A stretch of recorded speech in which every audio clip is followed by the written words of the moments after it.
Ini udah di tarik apa belum? Udah. Oh, udah. Hah? Udah. Nanti buka. Itu aku mau Oh, ya. bukan kelalen. Iya. Sesisan. Mas Sibun bisa diceritain awal mulai YouTubean itu seperti apa? Pertama kali kita masuk ke YouTube itu satu dorongannya sih memang karena situasi ekonomi ya yang sulit. Tapi setelah mencoba ternyata memang sangat sulit. Kemudian menyerah. Lalu mencoba bangkit lagi atas sebuah dorongan ingin membagikan ilmu yang saya miliki melalui media yang mudah diakses dari segi video, yaitu adalah YouTube. Dan juga sebagai penyimpan data di mana saya menangani sepeda motor dan juga buat kenangan setiap pelanggan yang pernah servis ke kita itu tersimpan database-nya di YouTube. Kenapa saya pilih di YouTube? Ya karena kalau disimpan di memori nggak bakalan muat. Sedangkan di YouTube kan kita free, pakainya bebas, mau berapa giga no problem. Itu awal mula saya main YouTube seperti itu. Terus kalau kayak perjuangannya awal itu tuh mungkin Mas bisa ceritakan Mas saat lagi awal-awal Mas bikin itu. Awal perjalanan kita dorongannya ya satu memang ingin mengubah situasi ekonomi. Lalu gambaran kita memang sangat terbatas ya. Kita melihat konten di tahun 2016 ini masih melihat-lihat, dan yang lagi ngetren kala itu adalah komedi. Maka saya terjun ke arah komedi dan ternyata saya nggak punya bakat di bidang itu. Nah, dalam kepasrahan atau istilahnya saya udah nyerah, terbesitlah untuk membuat konten bengkel karena saya setiap hari memang di bengkel, dan itu pun nggak mudah. Banyak perjuangan yang harus dilalui, dari perangkat yang nggak cukup memori, kemudian proses upload yang sangat rumit di mana jaringan di desa kita sangat terbatas, kemudian gadget ataupun perangkat yang kita pakai juga masih kuno banget sih. Dulu pakai HP bekas Samsung Duos, dan ini sangat tidak memungkinkan untuk berkonten, sangat terbatas. Lalu saya gadaikan perhiasan istri saya untuk uang muka, kredit HP. Kala itu saya pakai jenis Xiaomi, dan mulai dari HP itulah kita bisa lebih luas dalam berkarya, dalam arti kayak menyimpan file, bisa lebih detail, bisa lebih rinci. Sebelumnya ngerekam 3 menit aja memori udah penuh. Begitu pakai HP kreditan ini atau Xiaomi ini, saya bisa punya ruang simpan yang lebih luas. Jadi bisa bikin video dengan durasi sekitar 10-15 menit. Tapi kala itu saya belum streaming Mas, karena jaringannya masih susah, seperti itu. Berarti perjuangannya saat itu luar biasa ya Mas. Terus kalau ceritanya Mas ngajak teman-teman untuk akhirnya gabung membuat Iya. kampung itu seperti apa Mas? Awalnya saya main sendiri dengan pemikiran saya sendiri, jalan saya sendiri. Kemudian saya berhasil kan di YouTube. Saya punya pendapatan dan saya bisa beli ini, beli itu. Nah, lahirlah sebuah kecurigaan di masyarakat, namanya orang kampung. Bisa beli ini, beli itu dalam tempo yang sangat singkat. Sementara pekerjaan saya itu kan cuma bengkel yang kecil. Nah, di sini lahirlah kecurigaan kalau saya diduga ngepet, pesugihan dan lain sebagainya. Awalnya saya diem aja, namun ketika ini mulai mengena ke anak-anak, anak-anak saya mulai bermasalah ketika bermain, tetangga melarang bermain dengan anak-anak kita, takut jadi tumbal. Maka saya mendatangi ke pemerintah desa untuk minta izin ngumpulin warga untuk menyampaikan bahwa saya punya usaha di dunia YouTube. Dan banyak di antara mereka yang nggak begitu percaya. Lalu saya tunjukkan bahwa inilah usaha saya di dunia maya. Diam dan tidak terlalu banyak usaha yang terlalu kelihatan secara nyata, tapi saya dapat duit banyak gitu. Dan saya membuka kesempatan kepada warga masyarakat Desa Kasegeran yang ingin ikut berkarya di sana, syukur bisa dapat rezeki. Nah, disinilah dorongan awal. Satu, karena situasi dan keadaan, kemudian terdorong dengan lingkungan desa yang ekonominya cukup sulit ya, karena Desa Kasegeran adalah desa yang termiskin dari segi PAD. Dan saya punya harapan desa bisa lebih baik dengan mendatangkan sumber duit yang nggak dari kesegeran. Karena kesegeran sudah sangat sulit. Pertanian, peternakan itu sulit lah untuk bisa dikembangkan. Maka ide untuk mencari uang dari luar, yaitu dari YouTube, ini menurut saya cukup efektif untuk meningkatkan ekonomi. Dan alhamdulillah dari awal melatih itu ada 60 orang, tapi saya selektif karena gak semua orang itu punya passion di YouTube, dan terpilih 33 orang yang benar-benar saya latih secara intens. Kemudian dalam tempo 6 bulan mereka sudah punya pendapatan dan berhasil memonetisasi setiap akun YouTube-nya. Sekarang yang ikut dengan saya masih sampai hari ini itu sejumlah 15 orang. Selebihnya mereka sudah mandiri, ada yang keluar kota, ada yang merantau. Selain pekerjaan juga sambil meluaskan konten. Itu seperti itu. Mas, kalau boleh tahu pendapatan di YouTube sekarang saat ini dari Mas sendiri dan teman-teman yang dibimbing sama Mas itu kira-kira sampai berapa, Mas? Oke, pendapatan YouTube itu kan fluktuatif ya, naik turun, tidak stabil, tergantung rating daripada video yang kita buat. Tapi kita punya rata-rata untuk tahun ini ya, kalau ditanya tahun ini rata-rata di antara 30, 50 sampai 150. Nggak stabil, Mas. Kita lihat 1 tahun. Tapi yang paling rata 1 bulannya itu 50 jutaan. Itu untuk saya. Nah, kemudian tapi saya yang dapat segitu itu nggak 1 channel, Mas. Saya mengelola 10 channel. Jadi dari total 10 channel ini menghasilkan angka kisaran 50 sampai 150. Itu yang saya dapatkan. Nah, kalau anak-anak yang belajar ikut saya, karena mereka masih belum begitu mahir dalam berkonten, jadi mereka mengelola 1 channel saja kadang sudah kerepotan. Jadi anak-anak didik saya ini masing-masing pegang 1 sampai 2 channel lah. Tapi lebih fokus ke 1 channel. Pendapatan mereka di angka 5 sampai 15 juta. Bervariasi. Tapi rata-rata 5 sampai 15 juta. Konten apa aja itu mereka yang Mas tahu? Kalau anak didik saya semua pelatihan awal sebagai batu lompatan itu adalah konten misteri. Karena konten ini adalah paling mudah. Siapa saja pasti bisa. Nggak perlu keahlian khusus, hanya modal nyali aja. Nah, nyali itu kan gampang sebenarnya. Bisa diatur, dalam arti gini, kalau kita takut bisa bawa temen. Nah, kan gitu. Tapi kalau tutorial itu kan harus ada keahlian dasar. Jadi sulit untuk mengajak mereka ke arah tutorial. Sebagai batu lompatan mereka kontennya misteri. Namun mereka akan terus saya arahkan untuk memiliki konten yang sesuai passion mereka yang non misteri. Agar mereka bisa mengembangkan dirinya, menyampaikan kepada dunia tentang siapa mereka berdasarkan genre sesuai soul atau jiwa mereka. Mas kan mendirikan kampung YouTuber. Berarti kan Mas bisa menilai nih. Perbedaan Desa Kesegeran dulu dan saat ini ketika sudah mulai banyak teman-teman yang Mas didik akhirnya berkembang.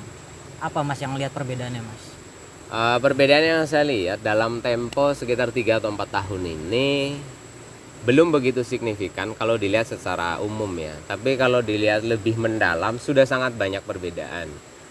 Desa kita ada 35 RT dan 33 ini jadi YouTuber. Katakanlah mereka mewakili 1 RT saja dan mereka memiliki nilai pendapatan ekonomi di antara 5 sampai 15 juta. Itu bisa mempengaruhi. Yang tadinya mereka nggak punya rewang di rumah, mereka bisa mempekerjakan tetangganya untuk bantu-bantu nyetrika. Ini dari sisi kecilnya. Di lain sisi ketika desa kita butuh sesuatu hal untuk pembangunan atau apa, para YouTuber ini sudah sangat cukup responsif ketika ada masalah pendanaan atau apa saja.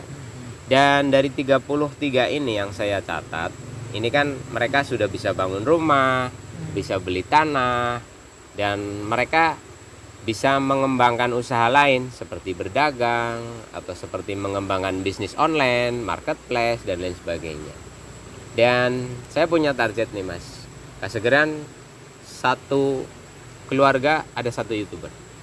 Oh gitu. Rencananya Mas ke depan untuk kampung YouTuber ini setiap 1 keluarga 1 YouTuber. Ya. Karena mungkin ini adalah cara yang paling efektif untuk mengubah desa ini secara keseluruhan. Jika satu keluarga punya satu YouTuber dan dia punya penghasilan 5 sampai 15 juta, ini bisa menopang seluruh anggota keluarga yang lain. Dan untuk pendapatan YouTube memang nggak stabil, tapi jika orangnya bekerja keras, maka ini akan sangat stabil.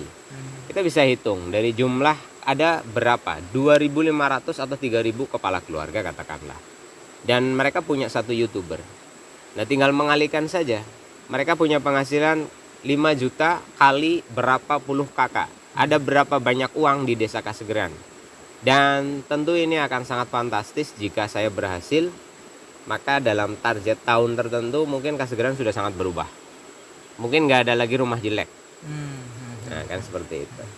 Berarti kalau menurut Mas di tengah pandemi yang seperti saat ini, itu apakah jadi YouTuber tuh jadi solusi masalah ekonomi, Mas? Oh banget. Kalau ditanya pandemi seperti ini menjadi YouTuber adalah suatu hal yang solutif. Sangat menurut saya. Karena apa? Setiap pribadi itu punya bakat sebenarnya. Setiap pribadi itu punya kesempatan dan peluang untuk menjadi seorang YouTuber. Karena apa? Masyarakat warganet khususnya ini udah bosan melihat dunia hingar-bingar orang-orang yang sudah bertahun-tahun melintang di dunia media. Mereka butuh sosok-sosok yang inspiratif, orang desa, lingkungan dan sebagainya, sebagai suatu penggambaran.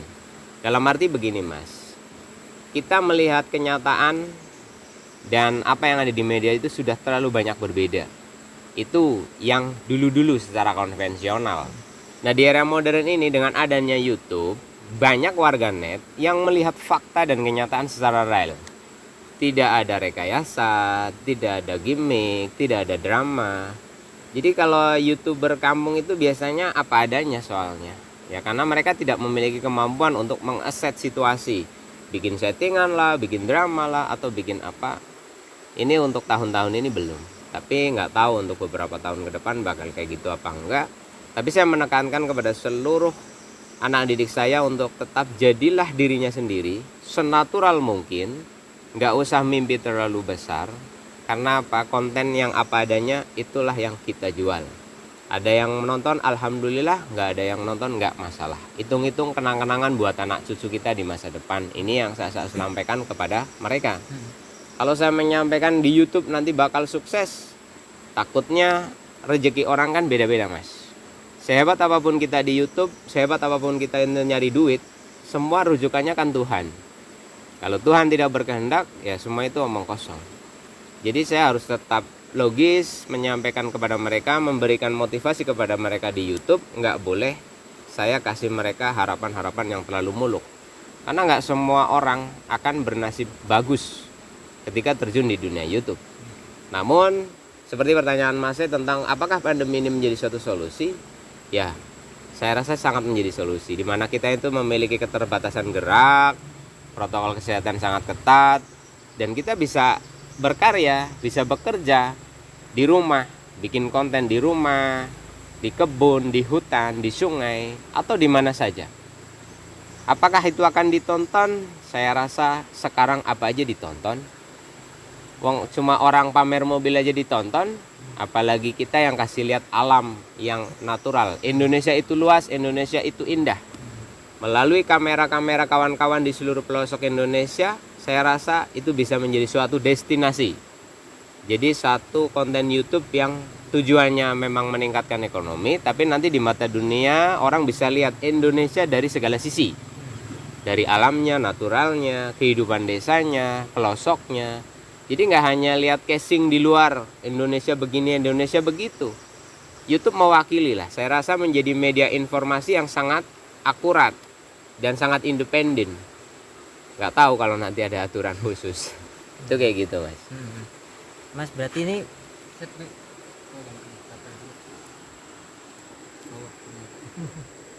kenapa? Bawa.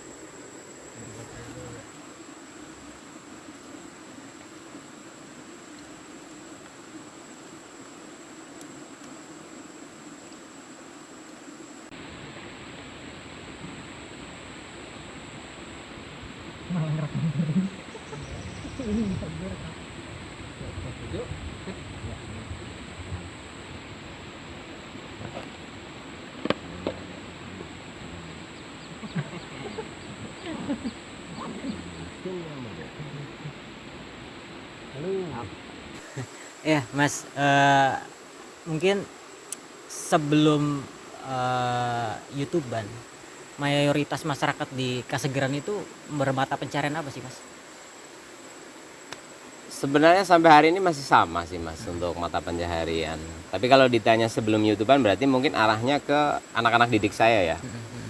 Anak didik saya di dunia YouTube yang tadinya ada yang pedagang cilok, ada yang tadinya kuli bangunan, ada yang tadinya seorang karyawan sebuah toko, kerja serabutan, macam-macam lah, variasi karena dari jumlah itu kan mereka punya latar belakang yang berbeda-beda. Tapi yang jelas sebelum masuk di dunia YouTube, mereka semua ini memiliki pendapatan yang jauh di bawah UMK apa ya, upah minimum, UMR ya. Iya. Jauh di bawah itu dan mereka hidup bergantung dari hari ke hari.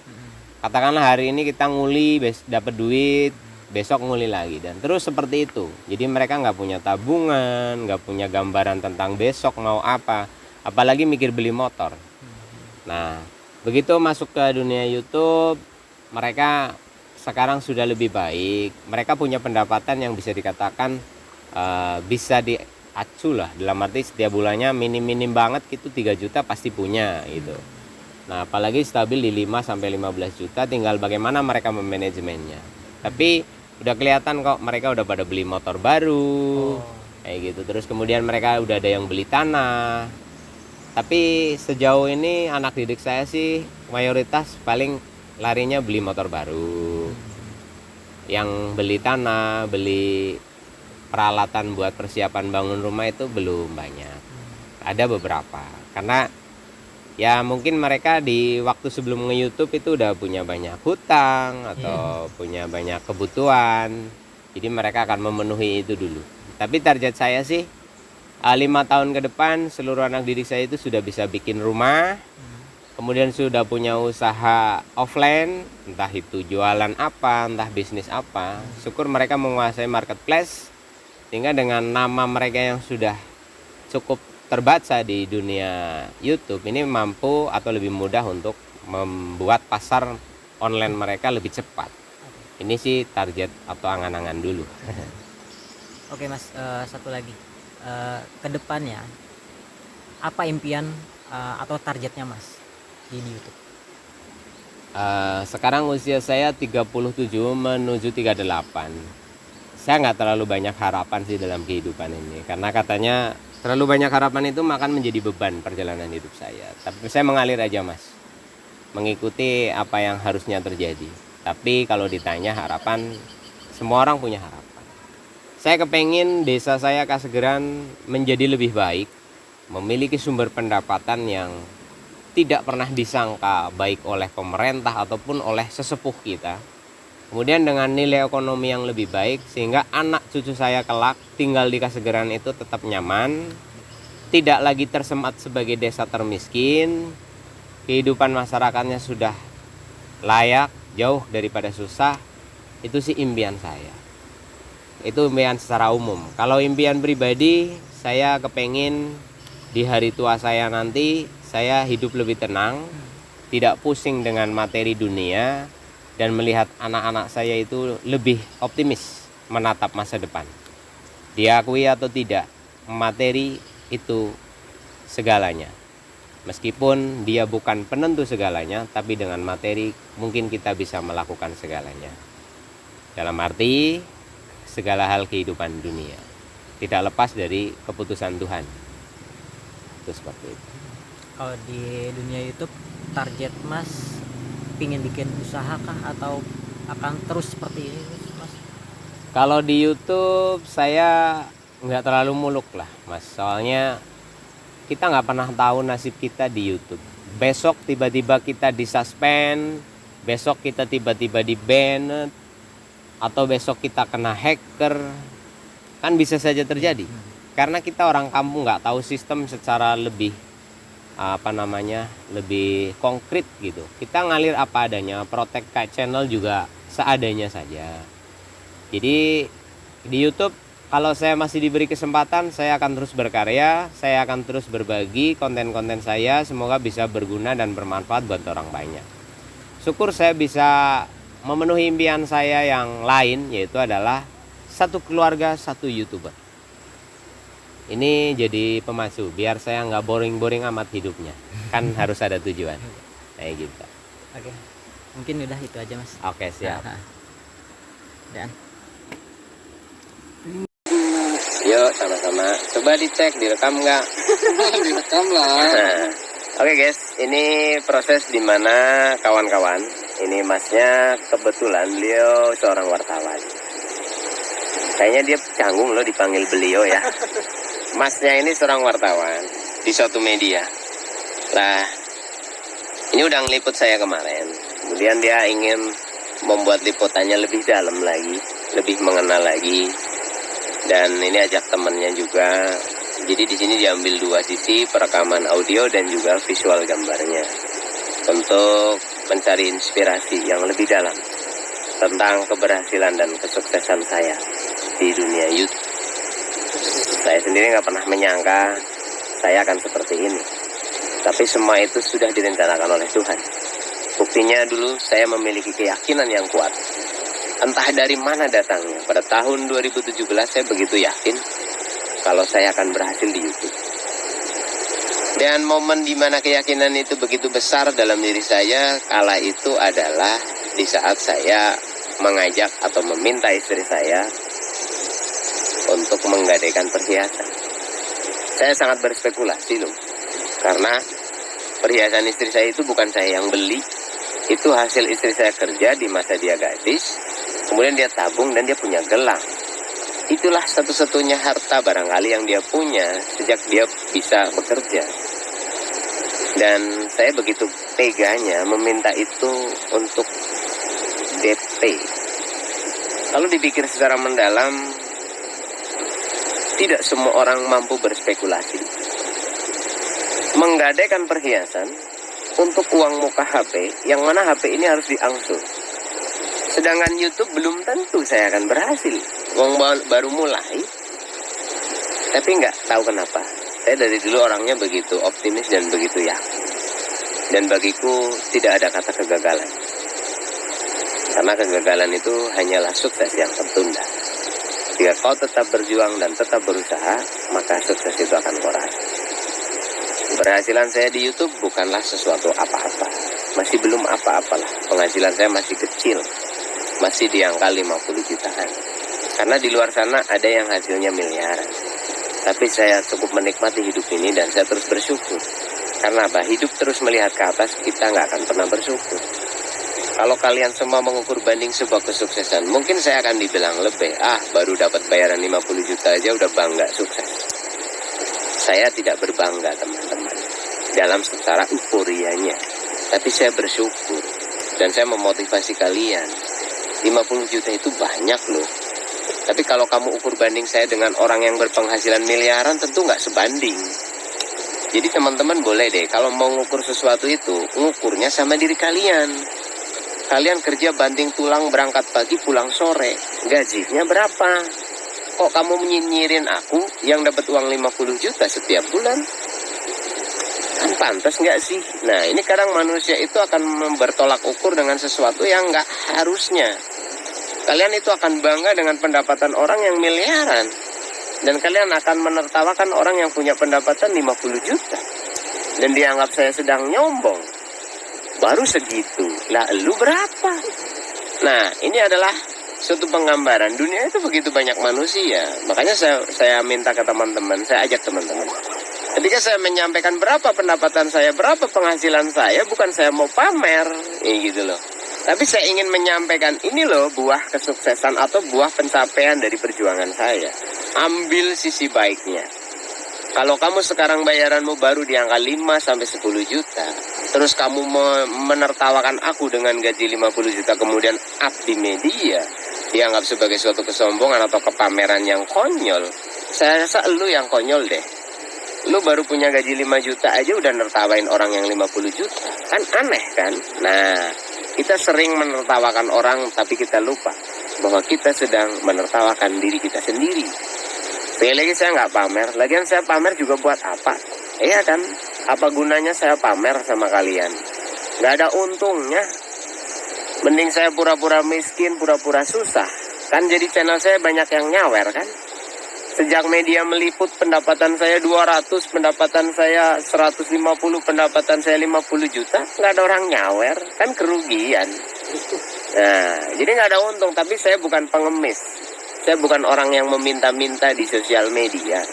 Saya dapat saweran, alhamdulillah. Itu rezeki. Nah, saya dapat hadiah dari teman penonton, alhamdulillah. Saya senang pakainya. Salah satunya nih tas. Ini tas pemberian. Saya pakai tiap hari. Kalau ditanya, saya mau beli tas yang 10 juta aja saya bisa. Tapi bukan itu teman-teman. Bukan soal itu. Saya beli kamera yang kayak masnya pakai tuh. Harganya berapa mas? 50 lebih. 50 juta lebih saya bisa beli itu. Gampang lah, sebulan juga saya bisa. Tapi kenapa saya nggak beli? Wong saya nggak bisa pakai, kan nggak ada gunanya. Mending pakai HP yang harga 2 jutaan. Ini saya bisa pakai. Ya, itu kayak gitu. Nah, teman-teman yang suka bilang, wah udah jadi YouTuber gede, gambarnya burik. Loh, saya streamer loh. Streamer itu beda loh. Dan ini hujan ya. Ini mas-masnya bawa alat-alat mahal ya, nanti kehujanan rusak. Jadi mungkin kayak gitu aja dari saya untuk sore ini. Nah nanti malam atau kapan lah gitu, kita bakal lanjut lagi deh. Saya pengen mancing malam sebenarnya, cuman belakangan ini kesehatan saya nggak stabil, jadi saya keluar malam lagi belum pikir dulu. Oke, makasih ya mas. Mas apa jenengmu? Siapa jenengmu? Arbi Mas Arbi. Nah, dari Detikcom. Detikcom. Mas, yang belakang? Aan. Aan, dari mana nih mas? Dari PWI. Persatuan Wartawan Indonesia. Oh, Persatuan Wartawan Indonesia ya. Oke. Ya sukses lah mas di bidangnya. Siapa? Syukur bikin YouTube. Jadi Udah punya. ada sih. Oh udah ada ya. Cuman ya itu Bingung mengembangkan. bingung mengembangkan. Tidak ada keberuntungan di muka bumi ini melainkan sebuah upaya dan ikhtiar dan atas sebuah izin Tuhan yang Maha Kuasa. Jika kau mendapat keberuntungan, yakinlah itu adalah upayamu yang kau lupakan. Jika kau mendapat kesuksesan, itu adalah ikhtiarmu yang mungkin sudah kau abaikan. Karena Tuhan akan membayar sesuatu tidak begitu saja. Kau berusaha hari ini, mungkin kesuksesan akan datang esok. Kau berdoa hari ini, mungkin Tuhan akan mengabulkannya tahun depan. Jangan pernah pesimis. Dan jangan pernah mengeluh. Yakinlah Tuhan akan mengabulkan segala keinginanmu. Maka teruslah berusaha dan teruslah berdoa. Tinggal tunggu waktunya. Tuhan menghendaki segalanya. Amin. Salam sukses buat kalian semuanya. Selamat sore dan Assalamualaikum warahmatullahi wabarakatuh. Bye.